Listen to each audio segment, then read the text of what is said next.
Welcome back to your hour. Joining me now is Maggie Ballard. She is running for City Council District 6 against Cindy Claycomb. And let me start out with what prompted you to take up this race? Sure. I have an 11-year-old son, and I see a lot of problems in our community that maybe I don't feel like are being addressed, and I'm willing to step up. And I've done a lot of work in the community my whole entire life, and I'm just was willing to step up and try to get some work done. So, Okay. So what's your initial platform? so my three main focuses are mental health and domestic violence, supporting small local business, and customer service. And by customer service, I just mean being very present to represent the entire district and not certain parts of the district. Communicating well, attending within our whole city, but also within our district, and just making everyone feel like they are represented equally in our district. So tell us a little bit about yourself. You said you've been involved in the community for Sure. a long time. So just a little bit about myself. I'm a fifth generation Riversider. I went to Riverside, Marshall, and North, and then I went away to KU. When I came back from KU, I got my first opportunity to buy my first business, and I bought Maggie's Scotch and Soda. So it was a little bar at 13th and West Street. Okay. Oh, I remember Across that. from Dillon's, Yeah, yes. So I had remember that for about 12 years, and then during that time, I bought the Riverside Perk, and I owned that for a little over 4 years, and it was also my first job, like a week or two before I turned 14. So I just always loved, the coffee shop so much, and so when I learned that it was available during that time, I bought it and had that for about 4 years. And Yeah. my son and I started a national nonprofit called Paxton's Blessing Box. So I've seen a lot they're about much that. like the little libraries, but ours hold latrines. So ours are all red, little red boxes, and we have over 100 locations, and we're Nice. in 7 different states. So this is also our 9th year doing our sock drive, and so we've worked with the homeless population downtown for a very long time. This is our 9th year, and Paxton's 11, so we've been collecting socks. That's the biggest need for the homeless community. Yeah, because So- that's an ongoing need. right. Yeah.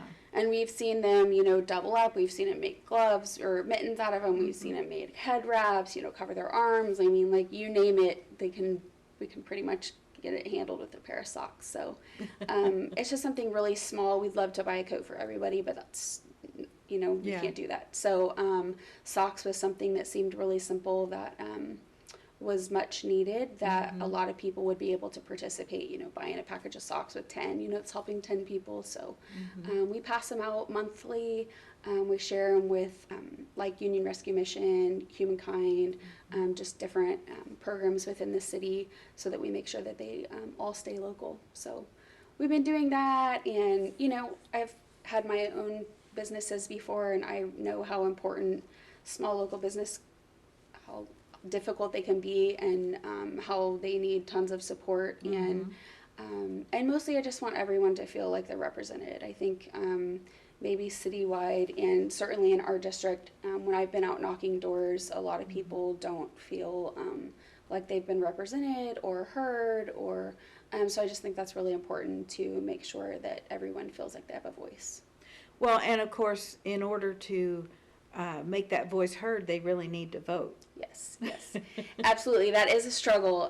We have about 68,000 registered voters in our district, and we didn't even turn out 3,000 votes for the Wow. primary. So that is very discouraging. And so I've tried to work really hard on, I just turned 39 last month, and hard on getting younger people involved, and school board is on the ballot this time. So, we just need to definitely start paying attention to local politics. I mean, there are Right. things that implement change and affect us immediately, and I just think we need to be more aware, which is another reason why I filed to run. We definitely need a new generation of leaders that are willing to step up, and I can't just depend on my parents to keep doing all the voting and, carrying on. So really just bringing a lot of awareness to, I mean, I think if any of us have learned anything over the last 12 to 18 months, local politics and local elected officials do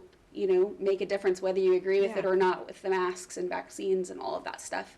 They definitely play a big factor in that. So just hopeful that people get out on November 2nd or before. You can do early voting right now. You can vote now, yeah. You can still get your mail-in ballot turned in and second. So really excited about the opportunity. With Ron and me, it's always been a tradition for us to go vote on voting day because we just enjoy that atmosphere. Yeah. And I don't get that people don't vote. I don't get that. I don't understand it. I really want to urge people to really get out and vote, because if you're leaving all the important decisions up to other people, you may not be happy with the results. So you need to speak up.